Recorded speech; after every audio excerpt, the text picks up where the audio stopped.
Well, so I'll take our Bibles and open to the book of Ecclesiastes. We're going to be in chapter 2 for our study tonight, verses 1 through 11. Ecclesiastes 2, beginning in verse number 1.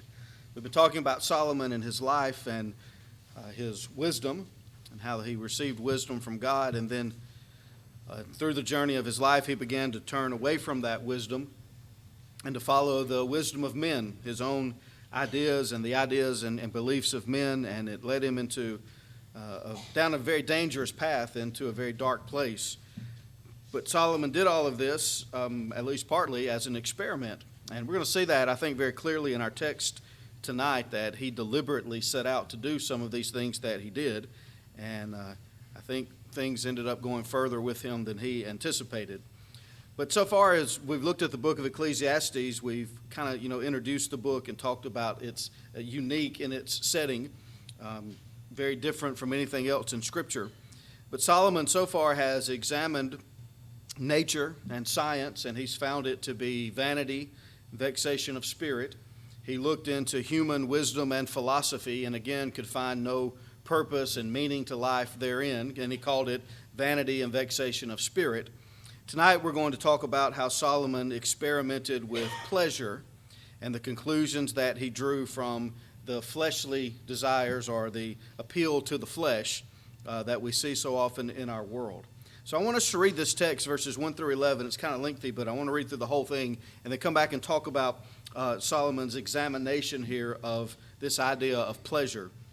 So verse 1, he says, I said in mine heart, go to now, I will prove thee with mirth. Therefore enjoy pleasure, and behold, this also is vanity. I said of laughter, it is mad, and of mirth, what doeth it? I sought in mine heart to give myself unto wine, yet acquainting mine heart with wisdom, and to lay hold on folly, till I might see what was that good for the sons of men, which they should do under the heaven all the days of their life. I made me great works, I builded me houses, I planted me vineyards, I made me gardens and orchards, and I planted trees in them of all kinds of fruits. I made me pools of water, to water therewith the wood that bringeth forth trees. I got me servants and maidens, and had servants born in my house. Also I had great possessions of great and small cattle, above all that were in Jerusalem before me. I gathered me also silver and gold, and the peculiar treasures of kings and of the provinces. I gat me men singers and women singers, and the delights of the sons of men as musical instruments, and that of all sorts. So I was great, and increased more than all that were before me in Jerusalem. Also my wisdom remained with me. And whatsoever mine eyes desired, I kept not from them. I withheld not my heart from any joy, for my heart rejoiced in all my labor, and this was my portion of all my labor. Then I looked on all the works that my hands had wrought, and on the labor that I had labored to do, and behold, all was vanity and vexation of spirit, and there was no profit under the sun. So we want to talk about this passage and how Solomon has devoted himself to seeking out pleasure, and again to keep in mind as we do so to understand that he's trying to find meaning and purpose in life through these avenues apart from God. So excluding God from the equation, can man be happy? Can man be whole just by indulging in and engaging in these different things that Solomon is investigating? And so tonight we're going to talk about pleasure. And he says, if you notice in verse number 1, he said this to himself before he started this experiment or this part of the experiment. He tells himself that I will prove thee, or I will test thee with mirth. The word mirth means gladness or glee or joy or pleasure. And so he's going to put himself to the test with the things in this life and this world that seem to men to bring joy and to be sources of pleasure and of happiness. So he says, therefore enjoy pleasure, and behold, this also is vanity. So when he says, therefore enjoy pleasure, it's kind of an interesting phrase. It means to look closely and to do so with goodness. So it means to take a good look at what happens when you engage in and indulge in pleasures and fleshly desires. Pay close attention, he's telling himself. But it's also the idea of that he's seeking it out if there's any good to be found in it. So he's going to investigate things that appeal to the flesh and to see if he can find purpose or meaning in life from doing so. So he says in verse 2, I said of laughter, it is mad, and of mirth, of joy, of happiness, what doeth it? So he found out that if he devoted his life just to laughter, that it ended up being madness. The word there is the word for foolishness. And so if all Solomon was seeking out of this life was something that would make him laugh, he came to find that it was really foolish. It was madness. It didn't make any sense for life. And if all he was looking for was mirth, joy, and happiness, then he says, what doeth it? What does it accomplish? At the end of the journey and the end of a life, you may have had, some good laughs along the way, but what do you have to show for it? If that's all that your life has been about, is just trying to find happiness, in the end, you're going to wind up empty, devoid of any true accomplishments in life. And so you may have been, a good old boy who lived a life that looked like a lot of fun to a lot of people, but when you come to the end of it, there's no substance to it. It's empty, it's vain, vanity, and vexation of spirit. In verse 3, he says, I sought in mine heart to give myself unto wine.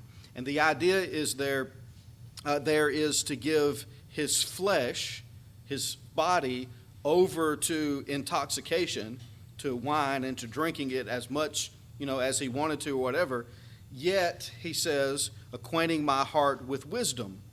So what Solomon wanted to do was to investigate if wine, if alcohol, intoxication, drugs, whatever it is, if that could really make a person happy.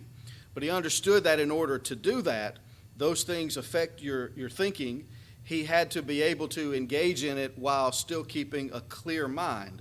So he wants to use his wisdom, yet indulge in these things that affect a human's ability to reason and to think and to use wisdom. And this is where we begin to see Solomon not fully understanding the path that he is on. He thinks that he can, jump on this wild horse of sin, and somehow he's still going to be able to control it. That he can indulge in intoxication and it's not going to get the better of him. He's going to control it. And he's going to learn the hard way that you cannot control sin when you begin to give yourself over to it. He thinks that he can, but he's going to find out that he can't. So this helps us to see that he really was intending to perform an experiment, a scientific experiment. He had a hypothesis and he wanted to put it to the test and to try to find the answer. Now, the problem with all that, of course, is that God had already given the answer. And he'd already written the answers to a lot of these things in the book of Proverbs. He should have already known. But he doesn't want to take God at his word anymore. He wants to put it to the test and see, is God really right? And that's where he makes his great mistake. So he's trying to find these things out. The problem with doing that, especially right here in connection with wine, is that he's committing a sin. He wrote in Proverbs 20 and verse 1 and in Proverbs 31 verses 4 and 5 about the dangers and the sinfulness of alcohol. That strong drink, wine is raging and strong, all those horrible things that we talked about when we studied through Proverbs and how it affects the mind and it affects the body and it causes men or makes men more apt to do things that they shouldn't. Ephesians chapter 5 and verse 18 tells us not to be drunk with wine, but to be filled with the Spirit. And so being intoxicated was sinful, and just doing that even for an experiment, he was still committing sin. And the other problem with that is that he was starting down this path, a dangerous one that you know as well as I do that many people have started down and were unable to ever come back because of the addictive power of chemicals, alcohol, and other things as well. Solomon thought he was in control. And he can handle this, and he can drink and not become a drunkard, right? He can do drugs just to have a good time on the weekend, but it's not going to make him an addict. He thought he could control his sins, but we know from his life that he couldn't. When it came to his wives, he thought it was no problem to have 2 or 3 or 10 or 20 or 1,000, and he thought that they wouldn't affect him spiritually. So he tolerated their idolatry, and then he begins to build temples for them to worship their idols, and then he himself is going into those temples and participating in idolatry. He thought that he could handle the sin and keep it at a distance, but eventually, as sin always does, it takes over. And so he's going down a very dangerous path here, and for all of his wisdom, it's become arrogance on his part. He doesn't see the danger that's before him. And so he's going to give himself to wine and to see what happens. He says to lay hold on folly, and here's his reasoning, till I might see what was that good for the sons of men, which they should do under the heaven all the days of their life. He wants to know what's good for men. How should we live our lives? Is it good to, be drunk? Is it good to engage in these pleasurable things? He wants to know, and so he's investigating. Then he turns in verse 4, down through the next several verses here, and he talks about pleasures that are acquired by material wealth. And so obviously Solomon as king had an abundance of wealth and material possessions, and so he began to engage in some very expensive hobbies, we might say. First there was architecture. He says, I made great works, I builded me houses. So he designs and is responsible for the carrying out of those plans and the development of these buildings. We know he built the temple and, of course, his house, and then he kept on building other houses, and he would build cities, and he would build walls, and he built all kinds of things, which are, beautiful to look at, and they had a function and a purpose, no doubt, in the kingdom. But is that the meaning of life? Is that the purpose of life? He turned to agriculture.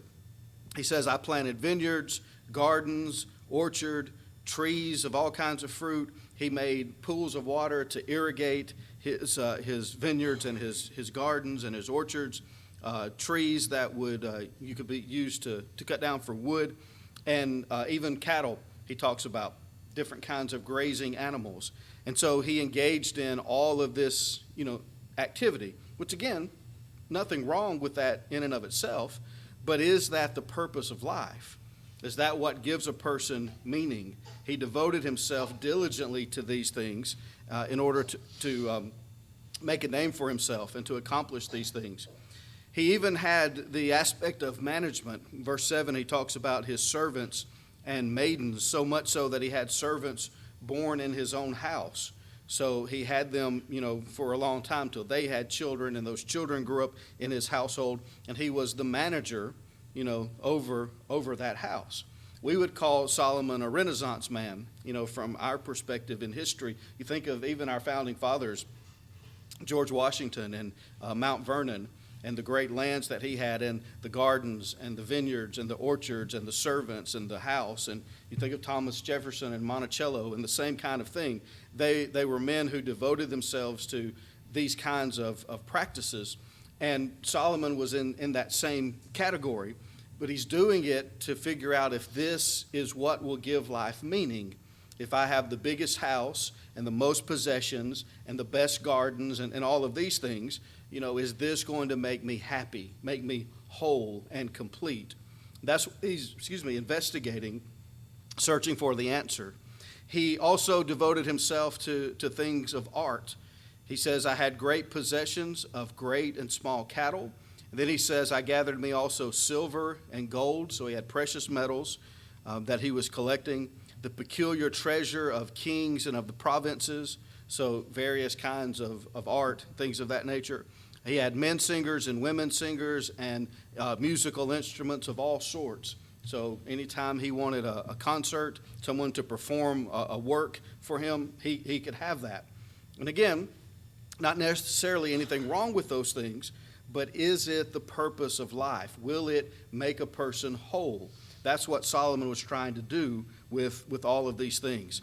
So you take all of these expensive hobbies that he devoted so much money and time and effort, invested, his life into those things. What did he get out of it? Some enjoyment, yes. He probably enjoyed, looking out over the gardens that he had arranged and with all the vineyards, and he enjoyed the music and he enjoyed the artwork or whatever. But did it make him a whole person? That's the answer that we need to find. So when we come down to verse 9, he says, "So I was great." And he was. In the eyes of men, Solomon was a great man. Not just because he was king, but because of all that he had done. If we, were to rate him in perspective with other men who had done great things in the history of the world, he's right up there with the best of them because of what he did and what he built and all of these things that he accomplished for the nation. He says when it comes to Israel, "I was increased more than all that were before me in Jerusalem. Also my wisdom remained with me." So he's still able to investigate these things. And then he takes it a step further. And he says, "I tried all of these things, and then I wanted to go to the ultimate extreme." So he says, whatever my eye desired, I got it. If there was something that I wanted, that I even had a fleeting thought that this might bring me joy or pleasure, Solomon said, I purchased it, or I obtained it in whatever way he had to. He did not hold back anything from himself that he wanted. And he had the money and the power and the position to be able to do that. And again, the question is, did that make him happy? Being able to have anything that he wanted at any time that he wanted, could it bring him joy and happiness and true peace in his life? That's what he did. And his answer was, in verse 11, "I looked on all the works that my hands had wrought, and on the labor that I had labored to do, and behold, all was vanity." It was completely empty. He says, "and vexation of spirit," like striving after the wind, trying to grab something that you can never hold on to. These things couldn't provide that for him. And then he says there was no profit under the sun. So as it relates to this life under the sun, Solomon says at the end of the journey, I gained nothing from it. All this time he spent building these buildings, what happens when Solomon dies? He can't take them with him. They're just going to stay there and either, decay and ruin, or somebody else is going to use them. The same with his gardens and with his cattle and with his vineyards and with all these things that he did and all of his artwork that he collected and everything that he invested so much of himself into. When he dies, it all stays here, and he can take none of it with him. He said there's no profit. It's not going to help him to feel better when he's sick. It's not going to save him from death. There's ultimately nothing valuable in all of those things when they exist in a life without God. So that's his examination of pleasure. Now let's talk about his conclusion and understand why Solomon came to this conclusion that it's vanity and vexation of spirit. So let's talk about the folly of pleasure. We need to note, and we kind of mentioned it a couple of times, that none of these things that Solomon engaged in here, when we talk about pleasure, none of them were sinful, inherently in and of themselves, except for the intoxicating wine. So all these things, there's nothing wrong with building a house or having a garden or any of these other things. They weren't wrong in and of themselves. But on the other hand, they weren't inherently spiritual either. So they're not necessarily bad, but they're not necessarily good. They just are. And what they become in our lives depends upon our perspective toward them and our use of them and how we treat these things in relationship to the things that truly matter, to God and to spiritual things.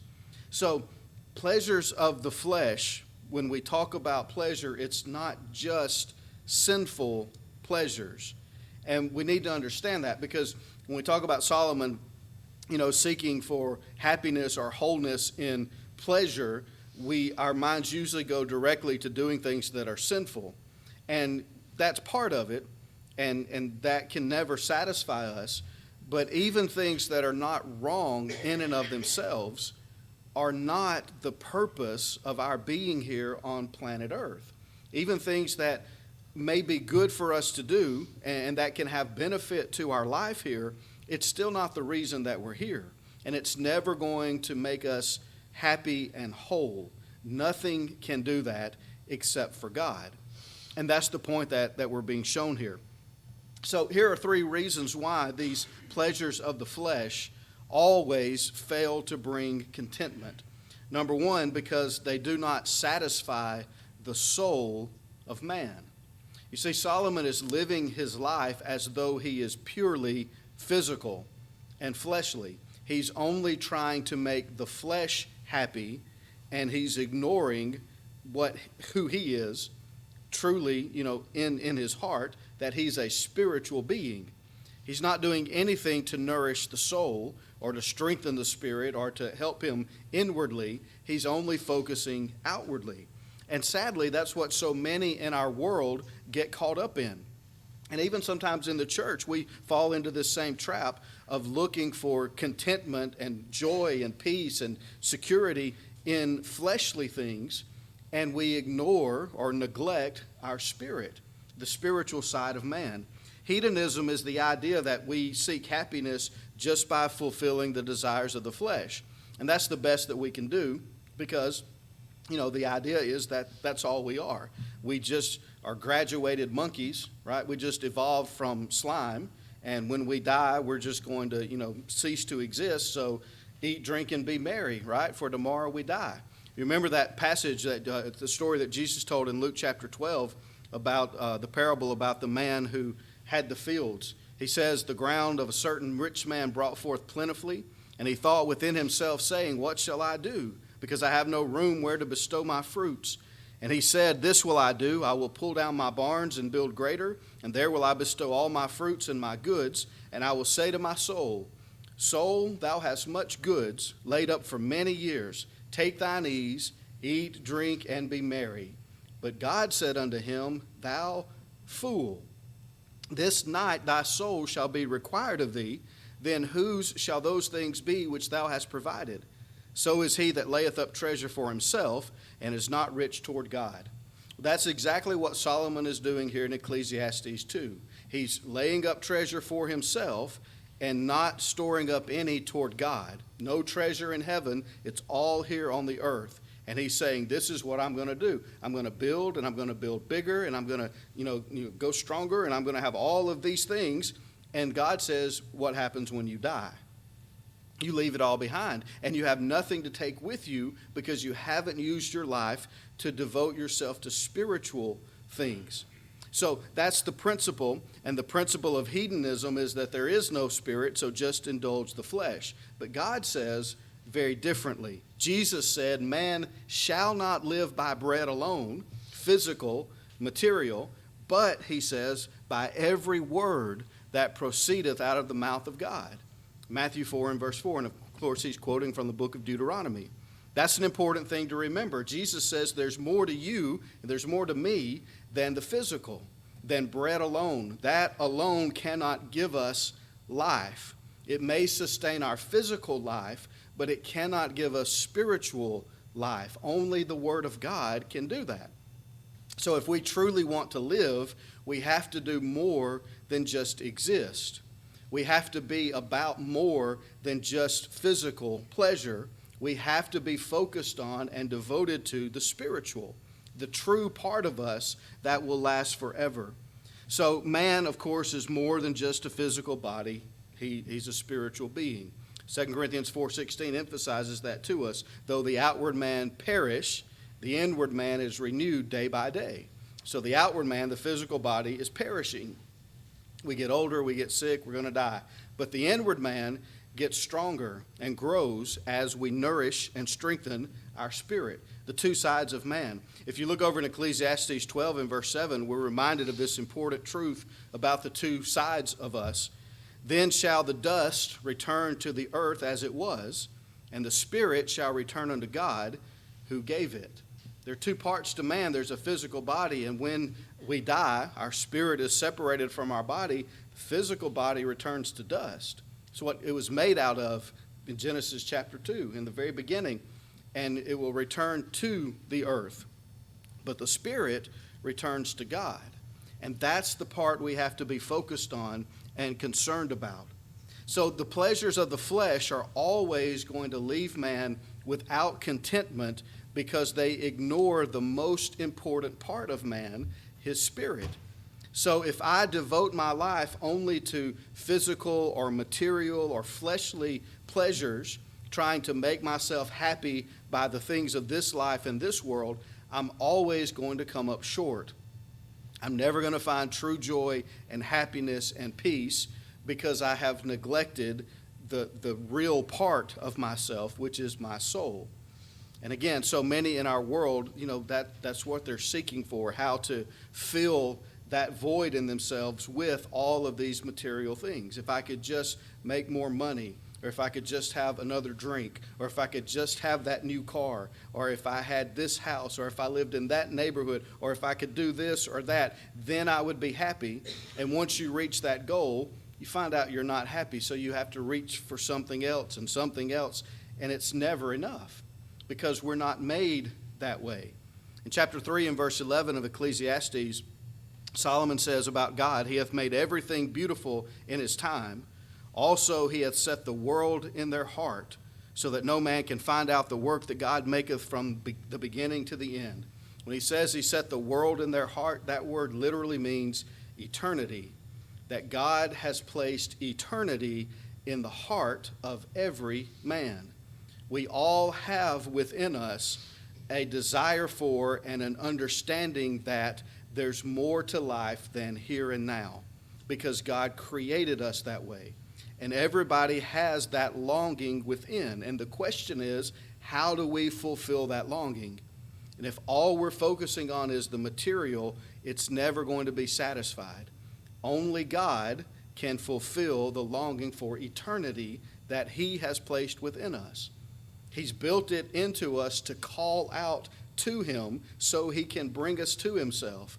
And we call out to everything but Him. And that's what Solomon is showing us. That's what he did and the folly of that decision. Secondly, the pleasures of the flesh failed to bring contentment because they come with consequences. And we see that in the life of Solomon, as we talked about with his wives, that he thought he was in control and he was in charge of his sinful actions, and he wasn't ready for the consequences. And he found out the hard way, that he was in a difficult situation. We all know Galatians chapter 6, which talks about sowing and reaping. Verse 7, Paul says, "Be not deceived, God is not mocked. For whatsoever a man soweth, that shall he also reap. For he that soweth to his flesh shall of the flesh reap corruption, but he that soweth to the Spirit shall of the Spirit reap life everlasting." And that verse 8, really emphasizes what Solomon was learning here. As long as he was sowing to his flesh, he was only going to reap fleshly things. And fleshly things can never satisfy because they don't appeal to the soul of man. And when you sow to fleshly things, you reap fleshly rewards, which very often are difficult consequences. So Solomon's drinking wine, and then he does something foolish and makes a wrong decision, and there are terrible consequences for that. So the sowing to the flesh can reap fleshly consequences, which again are often very difficult. Hebrews 11 and verse 25 tells us about Moses, that he forsook Egypt because he understood the nature of sin, forsaking the pleasures of sin for a season. You see, there's pleasure in sin. And all of these things that Solomon engaged in, even things that were not sinful in and of themselves, though he made them sinful by devoting his life to them instead of to God, all of those sinful things carried with them a form of pleasure. There was joy in drinking wine. There was pleasure in building this building and having it completed. There's pleasure in all of those things, and sin always has pleasure with it. But it's only temporary for a season.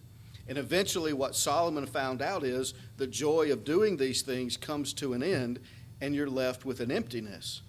Because all that you've worked for, it's just there, in the sands of time are going to wash it all away. And you really have nothing that you have accomplished.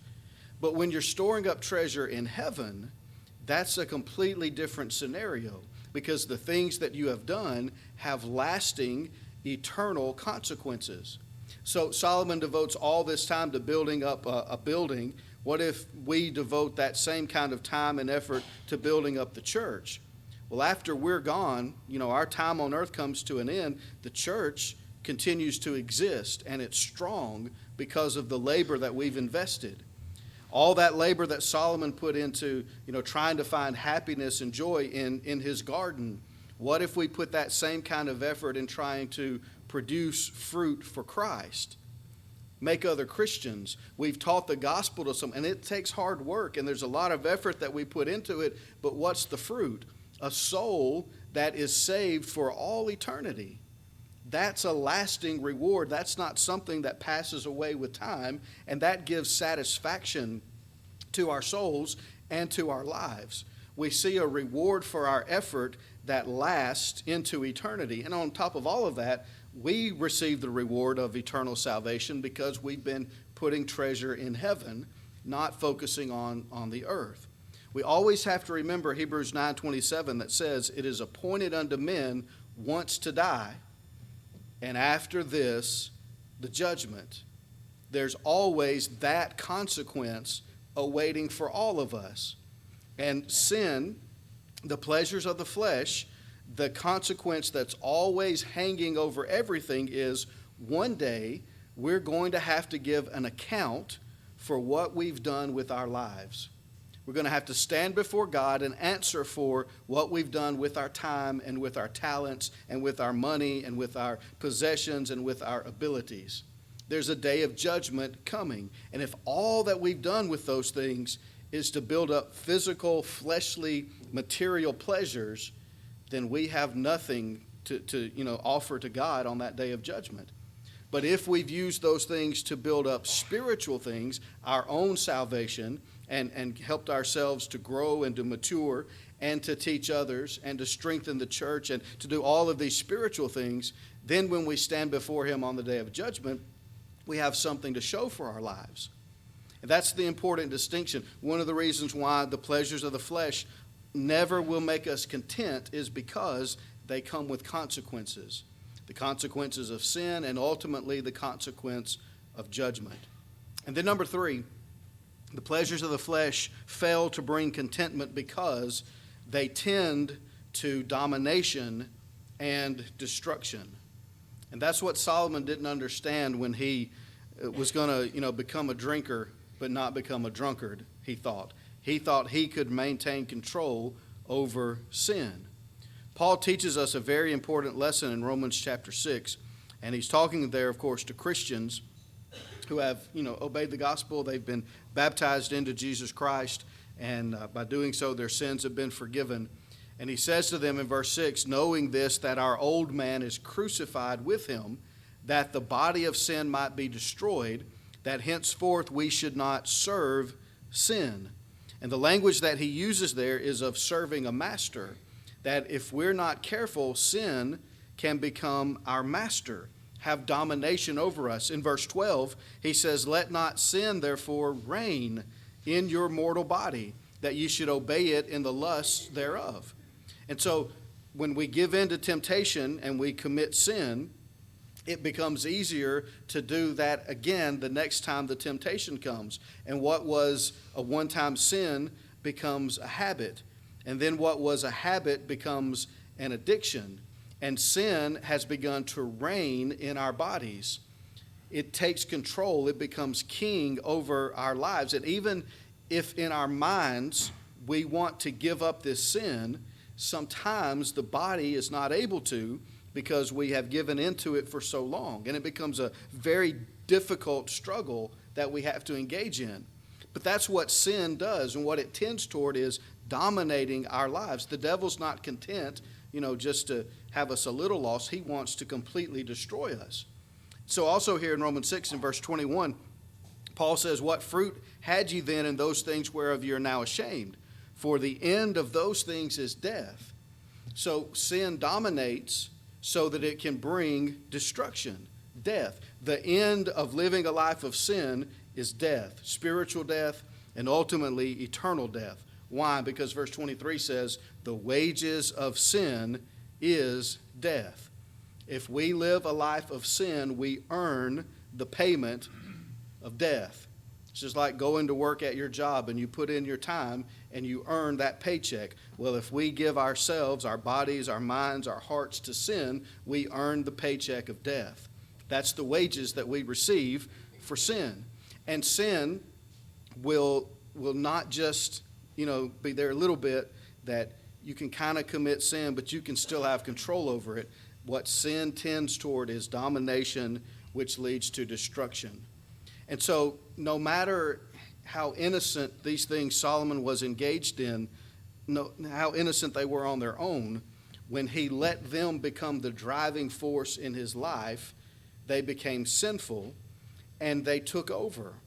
And it wasn't enough just to build one house, he had to build two. And not just two, but he had to build four. And not just four, but he had to build a city. And not just one city, but he had to build another city. And then he had to build walls. And then he had to build a navy. And Solomon put all this work and effort into building these material things, which in and of itself is not wrong, but it had become his purpose for existing. Not to serve God, but to build a name for himself.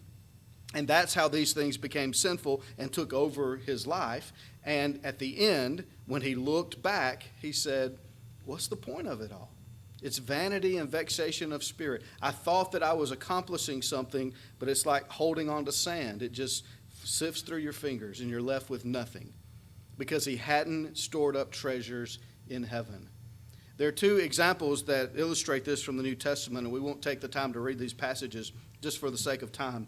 But we know the stories very well. 1 Corinthians 10 reminds us of the children of Israel. They came out of bondage in Egypt, and an entire generation died in the wilderness. And the reason they died was, Hebrews tells us it was because of unbelief, but that unbelief manifested in their giving themselves over to sinful pleasures.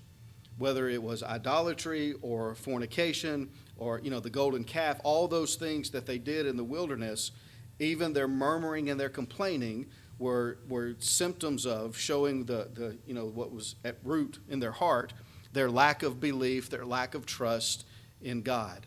We studied through that. We noted how their attitude was they believed that God hated them. When God had done everything to show how much he loved them, they could not accept his love. And so they turned against him over and over and over again.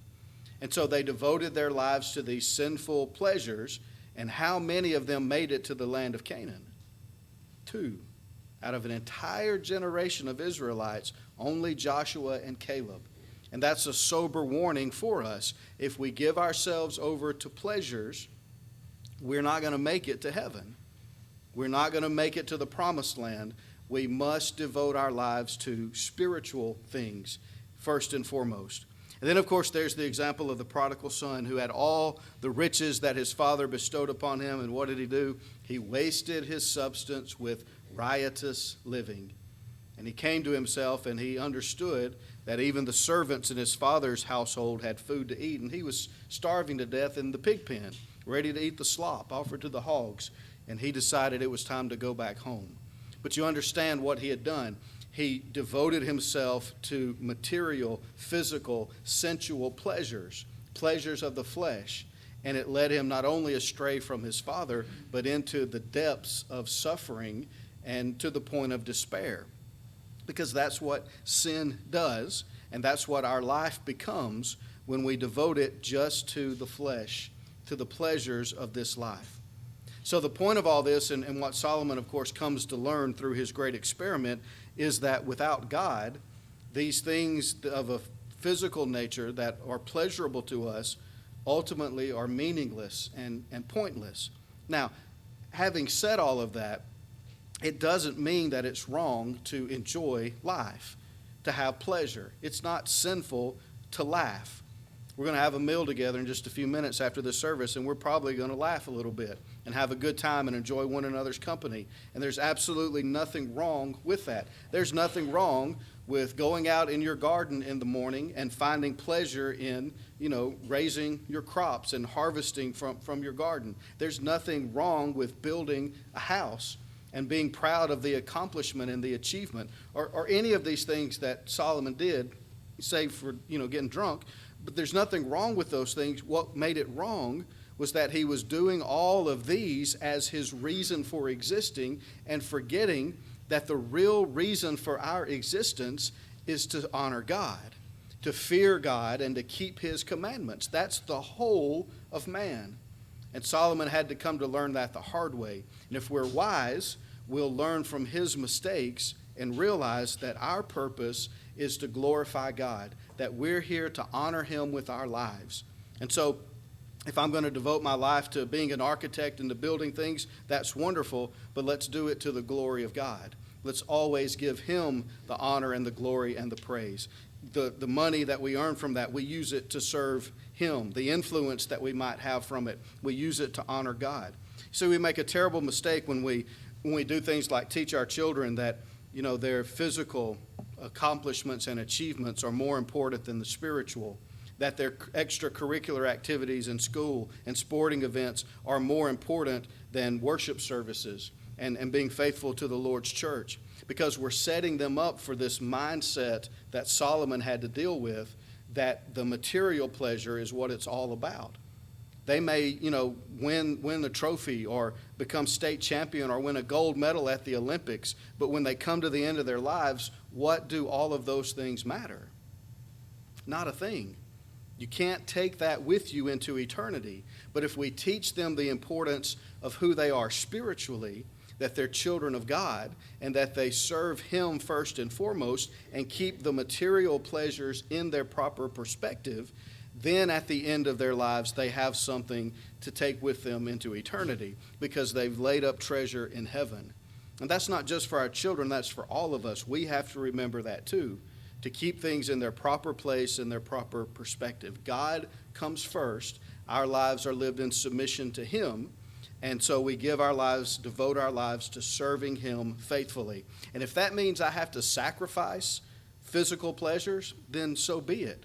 If I can't do something that maybe I want to do that would be enjoyable because it's Sunday and that's the day you worship the Lord, well, it's not a question. We're going to worship God. We're going to put him first. If it's Wednesday evening Bible study, I have to put God first. If it's an opportunity to serve him and to serve my fellow man, I have to choose which one is more important. Solomon was making the wrong choices, and he's trying to show us the right way to live. Choose God and his will always first, and everything else will fall into place. We'll have a peace and a joy, a security in our lives that comes from our salvation from sin and our fellowship with God that nothing in the world can touch. But what that in turn does is to make all of the other things that we go through in life pleasurable. So we find pleasure, but not by focusing on the pleasure, by focusing on serving God. And that's the beauty of living the Christian life. And so I hope we'll learn this lesson from Solomon, and we'll take it hard and try to see what he's teaching us in his wisdom here in the book of Ecclesiastes, and that we'll put this into practice in our lives and to keep our focus on serving God and doing his will. It may be the case that there's someone here tonight who's not a child of God. And maybe you've been living your life for the flesh, for the pleasures of this life, and for money and possessions and fame and whatever it is that this world has to offer. And because of that, you haven't found what you truly need, what will really make you whole. The answer is Jesus. And he's available to us when we come to him in obedience to his will, on his terms, believing in him as the Son of God, repenting of our sins, confessing his name as Lord and Savior, and then being baptized for the remission of our sins, just as he commanded us to do. Anyone here that needs to do that, we can help you. Or if you've done those things but haven't been faithful, maybe like Solomon, you've decided to go your way instead of God's way, and you find that you're on the wrong path. Repent of whatever wrong there is in your life. Confess your wrongs to God publicly if they need to be confessed publicly, but pray. We'll pray with you and for you, and God will answer those prayers with forgiveness. He'll restore us to salvation, and we know that we're back on the right path, headed toward that eternal home in heaven. Hope that we'll think about it seriously, and if someone here needs to make things right with God in a public way, we'll help in any way that we can. Just let it be known by coming forward, even now, as we stand and as we sing.